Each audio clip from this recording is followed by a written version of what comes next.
When we open this book, we have you open this book for a reason. And the reason we use this book, not only is it God's Word, but this book is real. It's the truth.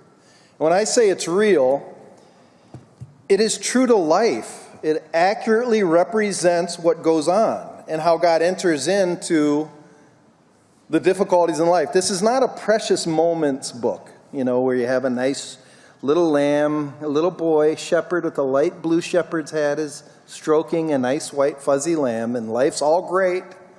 It's not a Winnie the Pooh book where poor old piglet, life's tough. This is a real story where there is tough times, there's joy, there's tears, there's sorrow, a lot of sorrow. We have been studying through the book of Genesis, and we've come across a man by the name of Abraham. And Abraham, which we said a while ago, he gives us a model of living by faith. He's a man of faith. Abraham is not a hero. And by hero, he's not somebody that's above us, who is just way beyond our grasp. Abraham's a human being. And as a human being, he's complex. His story is complex. His wife and his relationship isn't sometimes the best. And so they both also have ups and downs, victories, tragedies. They walk up on hills and then sometimes they're in deep valleys. And much of their life is ruled by fear. Today we're going to find that out because when you let fear enter your life, it causes you to have a lack of faith in God. And when you have a lack of faith in God, often you'll make decisions that aren't the decisions that He would make because you're scared, you're fearful. And sometimes because of those decisions, we enter dark times in life. We hurt ourselves, we hurt others, and there's a lot of what I would say just casualties along the way. And today we're going to read about one. Her name is Hagar. Hagar's story is found in chapter 16. In chapter 15, in 15 verse 6, it's the high point of Abraham's life. He believes God's promise, and it says it's counted to him as righteousness. Another way to say that in modern vernacular or biblical vernacular is he was saved. God imputed on him, gave to him righteousness. That means he's got a passport sealed in heaven with his name on it. Abraham arrived. But because you are a Christian, and because you're a child of God, don't forget, you're not in heaven yet. And because you're not in heaven yet, there will still be a lot of difficult times in your life. Jared talked about that when he opened up. He asked the question, hey, once you're a Christian, is everything great? No. In this world, you're going to have trouble. Sorrow and pain remain, but along with that, so does God's presence. And that's what we're going to learn about today. And we're going to learn about not as only His presence there, but He sees what you're going through. He knows. He knows you more than anybody. So what we're going to do is we're going to take a quick walk through chapter 16. A quick walk. Because after that, I'm going to have a man come up and share his testimony about the valley. And how God met him in the valley. And how the valley, a lot of times, is not done. Here's how Genesis 16 starts. Now Sarai, or Sarah, Abram's wife, had borne him no children. If you stop on that and let it sink in, you might pass by. This is a big issue. Sarah's almost 100 years old. God promised her husband that he's going to have a descendant that is going to have descendants that are more than the stars and the sky and the sands and the sea. But Sarah's old and she has not borne any kids. How is that promise going to come true? And so right away there's this problem that, humanly speaking, they got to do something about it. And so she comes up with a solution. She had a female Egyptian servant whose name was Hagar. So if you remember, Abraham went to Egypt. He told Pharaoh that Sarah was his sister, so Pharaoh married her. Pharaoh gets a disease and says, wait a minute, God's cursing me because you lied. Here, take everything, take all the gold, take all the livestock here, and take some servants with you and get out of here. And I guarantee you Hagar was one of those servants. So verse 2.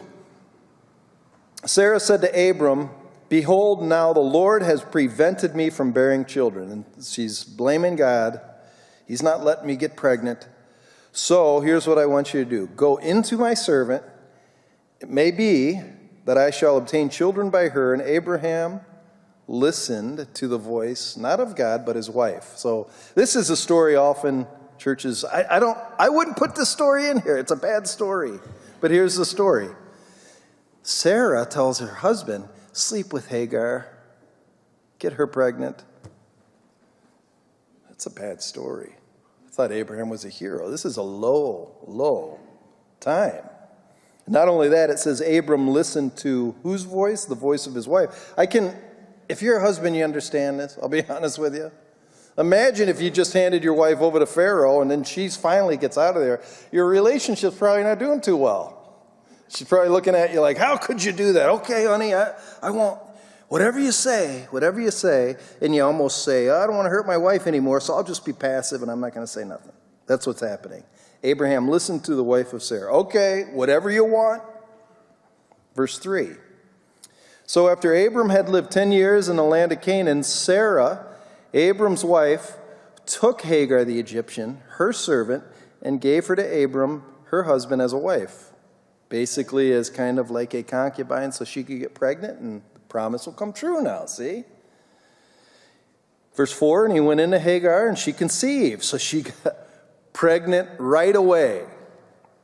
I shouldn't say it, but she's fertile myrtle, is what I've heard said before. I've heard women say that, so I say that. I've heard women say it when they want to, doggone it, lady has too many kids. Anyhow.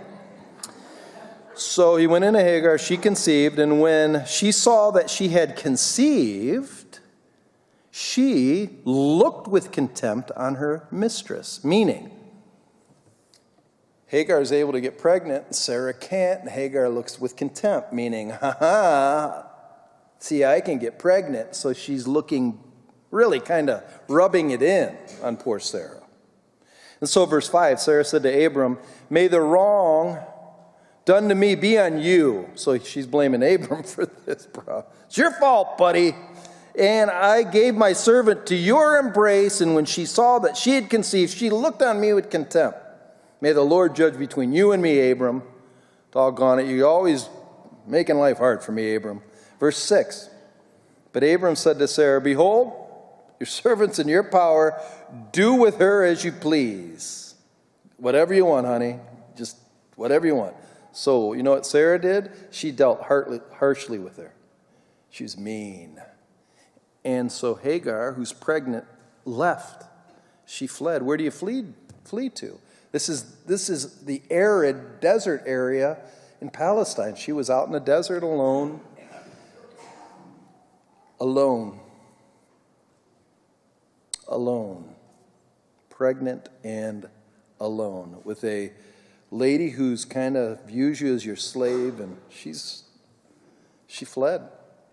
So in verse 7, it says, the angel of the Lord found her by a spring of water in the wilderness, the spring on the way to Shur. And he said, Hagar, servant of Sarai, where have you come from, and where are you going? She said, I'm fleeing from my mistress, Sarai. The angel of the Lord said to her, return to your mistress and submit to her. I just want to make one thing. I'm not going to go deep into this, but the angel of the Lord is a very interesting phrase. The angel of the Lord is an angel in probably a body form that she sees and is talking to. But then in verse 13, look at what she says about the angel of the Lord. So she called the name of the Lord who spoke to her. You are the God of seeing. So the angel of the Lord she calls God. What is going on? Theologians would call this the pre-incarnate appearance of Christ. Some people believe this is Jesus. It's called a theophany. Christophany. Jesus Christ appears to her in the desert. And the angel of the Lord said in verse 10, don't worry, I'll take care of you. I will surely multiply your offspring so they can be numbered for a multitude. And the angel of the Lord said to her, behold, you are pregnant and shall bear a son. You shall call his name Ishmael, because the Lord has listened to your affliction. I'm not going to go into this, but Ishmael is what's called the father of the Islamic faith. It's interesting what they say about Ishmael in verse 12. He shall be a wild donkey of a man, his hand against everyone and everyone's hand against him, and he shall dwell over against all his kinmen, saying, Ishmael is going to be a warrior, and he's always going to be mad at everybody. You can interpolate what you want out of that. I'm not going to go into that right now, because we have deeper issues, which is verse 13. Here's Hagar, pregnant, alone, in the desert. The angel of the Lord shows up. And she says, she called the name of the Lord who spoke to her, you are the God of seeing. For she said, truly, here I have seen him who looks after me, or he is the God who sees me. He sees me. So the point of the story is pretty simple. A lot of people sinned. A lot of damage was done. Some of it was personal sin. Some of it wasn't even her fault. This world is broken. Sometimes we sin and make mistakes. Sometimes we don't. We still suffer. Sometimes we feel alone. But there is a God who sees. I'm going to call up Dave Ingles, who is the coach of Kent City High School basketball, and he has his story to tell about the God who sees. I would, if you could give him a hand and thank him, because this is not easy to do. And also, just one more thing, you can blame me for his pants. I told him to wear them. All right, so.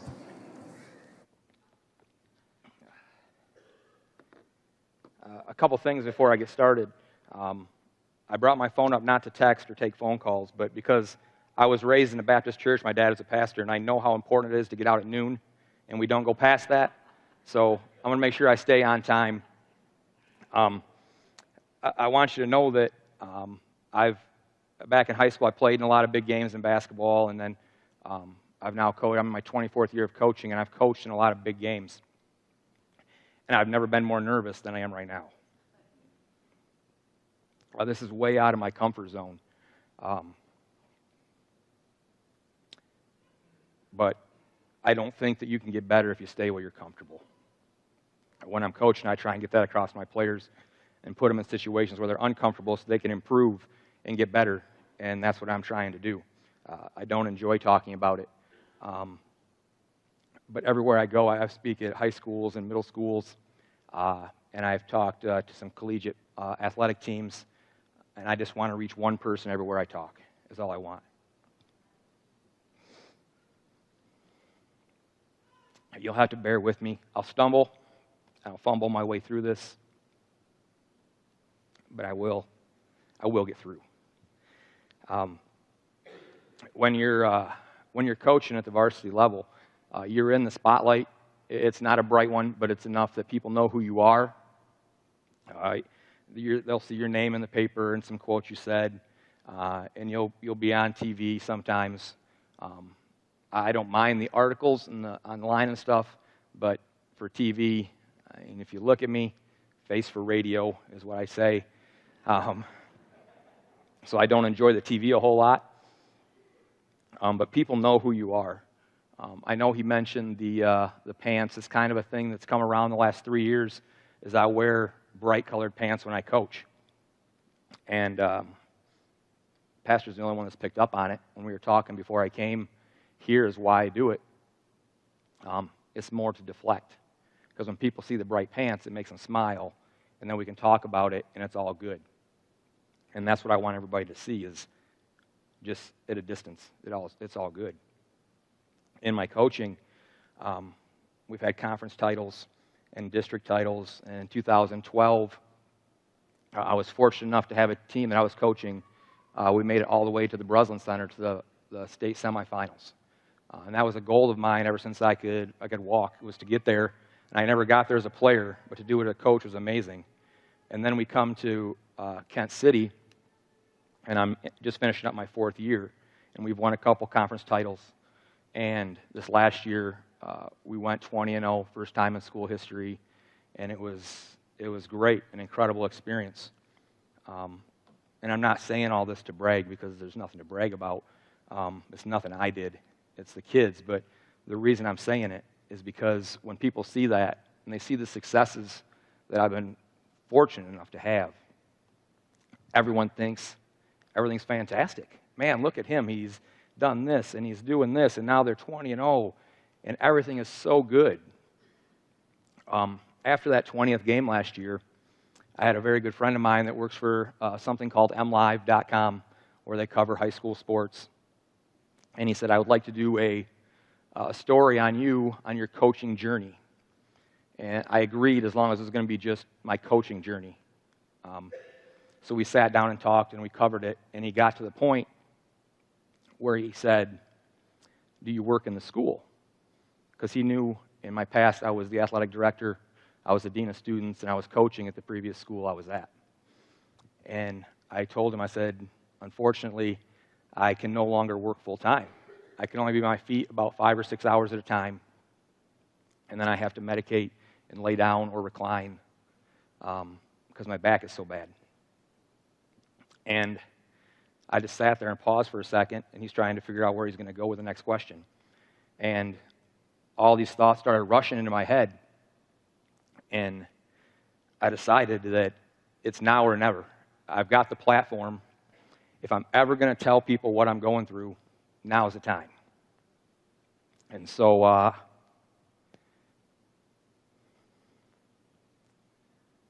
I took him on a hour and a half journey of what I was going through.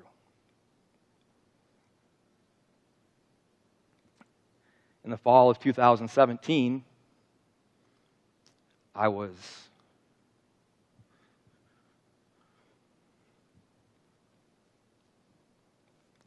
literally seconds away from taking my own life.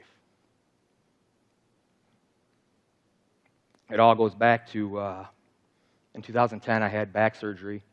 I've had problems with my back for a long time, since middle school, and it culminated with a surgery in 2010, and that was the beginning of my depression. My depression came at me in stages. There were 3 stages when I was going through depression. The first stage was I started just feeling different. I didn't know what it was. I just knew that maybe a sickness was coming on. I wasn't real concerned. But then it led into the fact that I couldn't eat. And when I say I couldn't eat, I would get 1 meal every 3 days or so.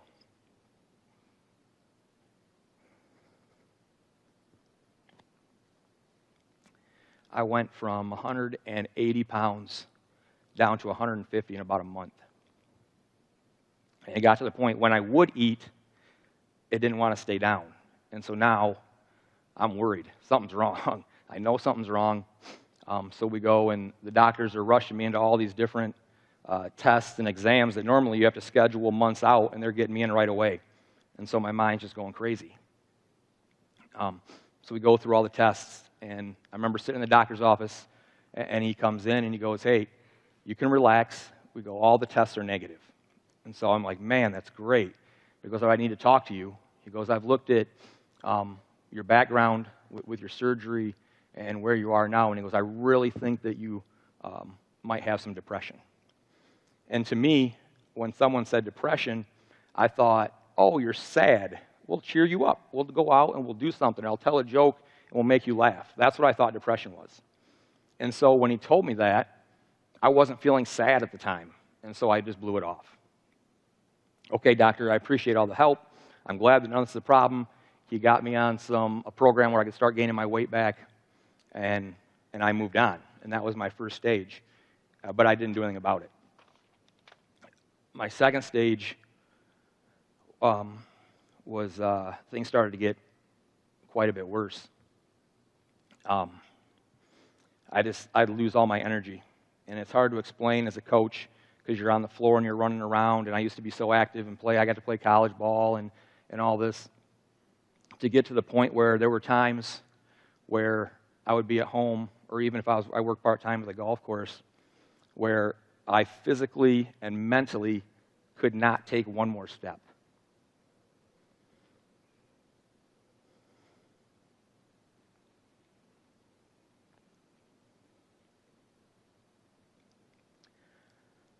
I said, it's hard to explain. I still have trouble.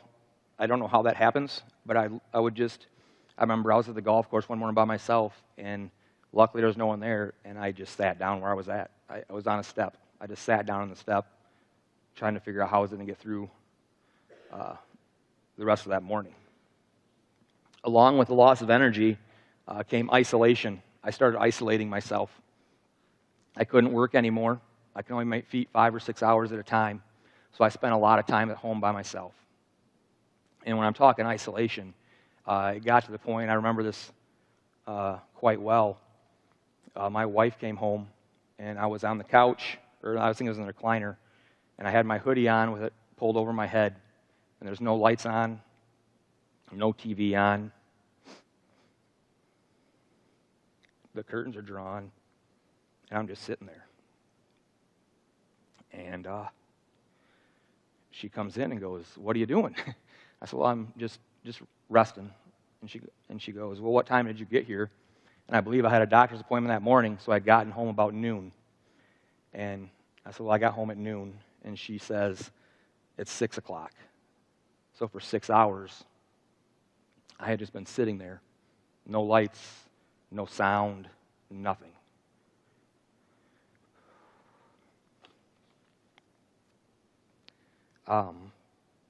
You can't explain how alone you feel.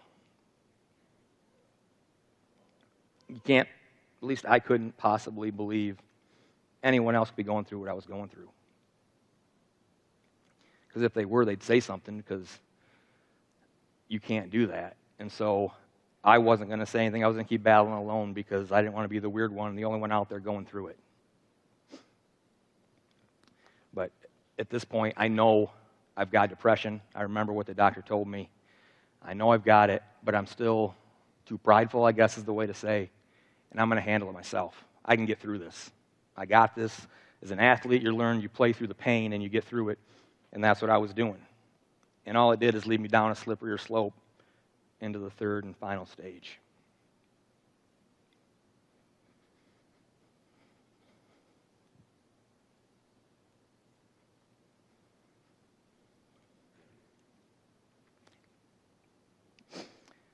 In that third stage, you're still experiencing all the other symptoms I had.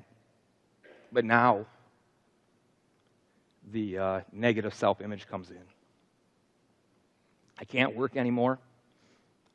As an athletic director and dean of students and then some coaching on top of that, that's a pretty good income. And I've lost all that. I don't have an income anymore. So that right there is bad enough. But when you put on top of it that I'm not bringing in income, but I'm bringing in bills, doctor bills for physical therapy and for medicines and everything else, I'm a liability now. And that's how I viewed myself. It's coming into the springtime, and I've seen some posts on social media. And it's a pretty exciting time where you have the daddy-daughter dances. And it's not a huge thing, but it was to me. And I can remember that we were at the daddy-daughter dance with my daughter. And it was fantastic. You get your picture taken, and you're all dressed up.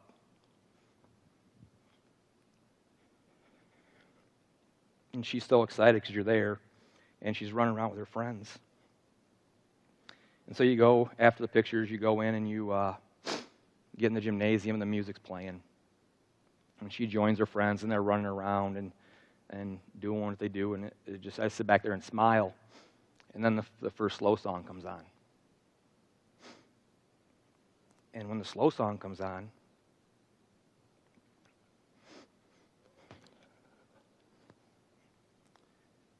all the girls would run to their dad.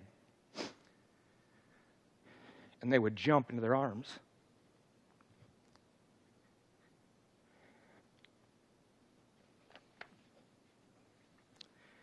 And the dads would swing them around, because that's what you do when you're a dad. And I couldn't do it, because I can't pick her up anymore. And she handled it beautifully. She's like, Dad, it's okay. And she just went about what she was doing. But it wasn't okay. And so when that happened, my self-image was gone. No income, bills, and now I can't even pick up my daughter. I had never been so miserable. So there we are in the fall of 2017. And I texted my wife that I was going to go hunting because I like to hunt. And she was at work. And we live over here in Ravenna, and I hunt over by Greenville. And I packed all my stuff. I knew my plan was to go hunting. But in that 45-minute drive, I had devised the plan, and I was going to make it look like an accident because I still didn't want anybody to know.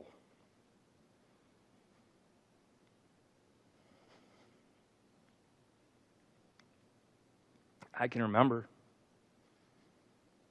I'm sitting in the car,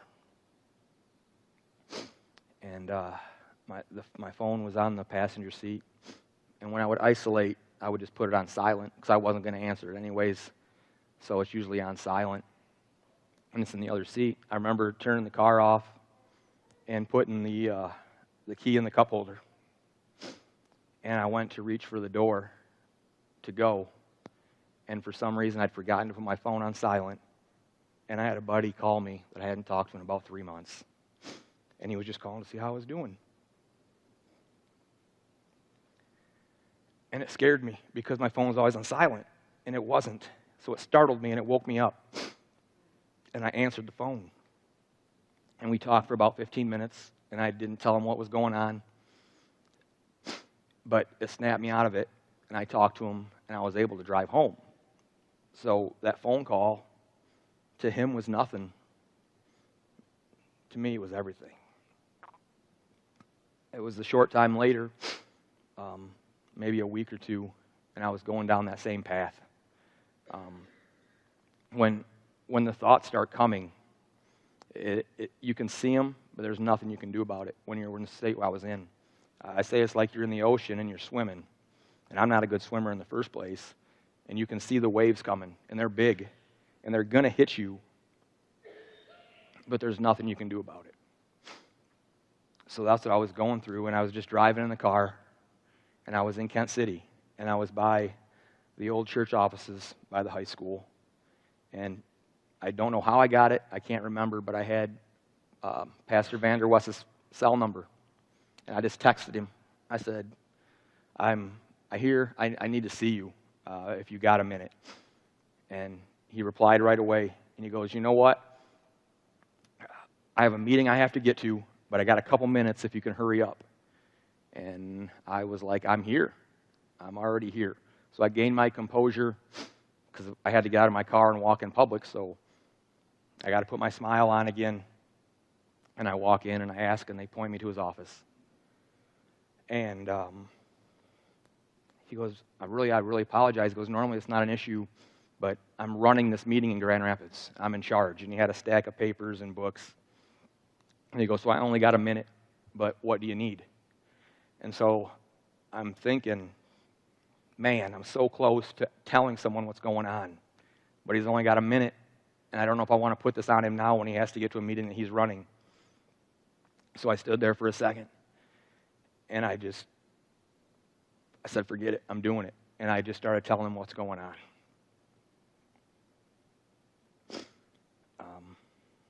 I think that at that moment, he probably realized he shouldn't give me his cell number. If he could take it back, he probably would. But what he did is he listened, and it's the first person I told everything. And he put me in touch with a counselor who is, I can't say enough about the counselor, but he also pointed me, he said, look, you need to start reading Psalms. He goes, there's so much stuff in there that can maybe help you out. And so I started reading. And I got to Psalms 25 and verse 15 to 18. And going through this, my wife knew I had depression. I mean, you can't hide it that well. But she didn't know how bad it was, and I wasn't going to tell her. And one was because I don't want to put more on her plate. I mean, she's already now the breadwinner, and I can't do anything, so why add to her burdens? But also, I can't put into words what I'm going through.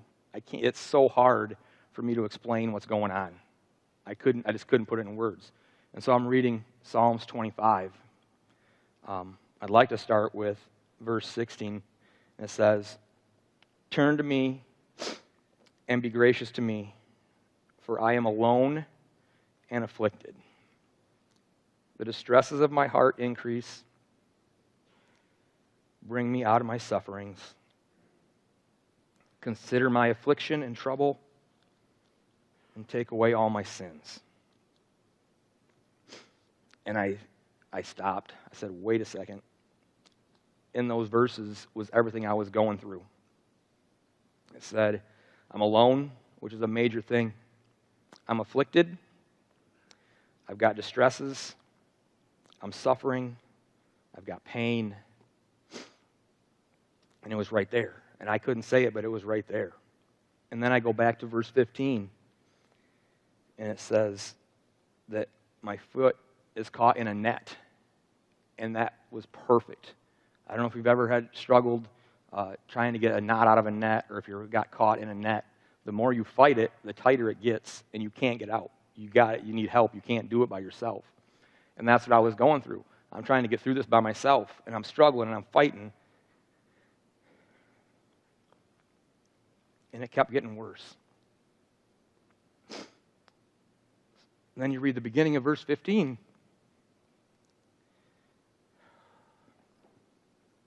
And it says, my eyes are always on the Lord, for he will pull my feet out of the net. And I think that's all he wanted. Stop fighting it. Stop doing it by yourself. You just got to look to him. My eyes are always on the Lord. He'll pull my feet out of the net. And I couldn't believe it. And that passage started me to where I could start getting some help. I want to close with a song. I promise I won't sing it. You don't want to hear that. Because some of you may like the song, and if I sang it, you wouldn't like it anymore. And so, but what I'd like to do is I'd like to read the chorus to you, if I could. It's an older song, and it's by Mercy Me. And it goes, please do not let go. I promise there is hope.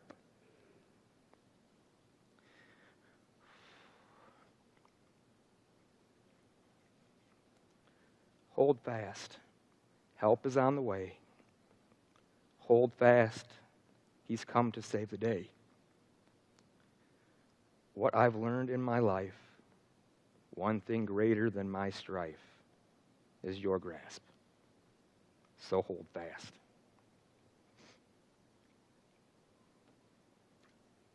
You just got to hold on, and you got to look to him.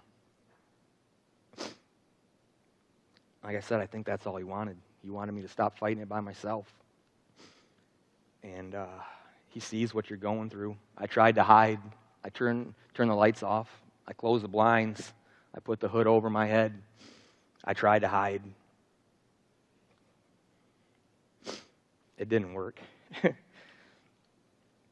But since I read those verses, he sees me. He's been able to help me.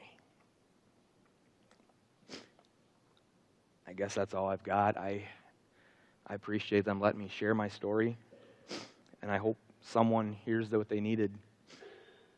I can't say enough for the people here, the people in this community, what they've meant to me, the support they've given me. in just the direction they point in my life. So thank you.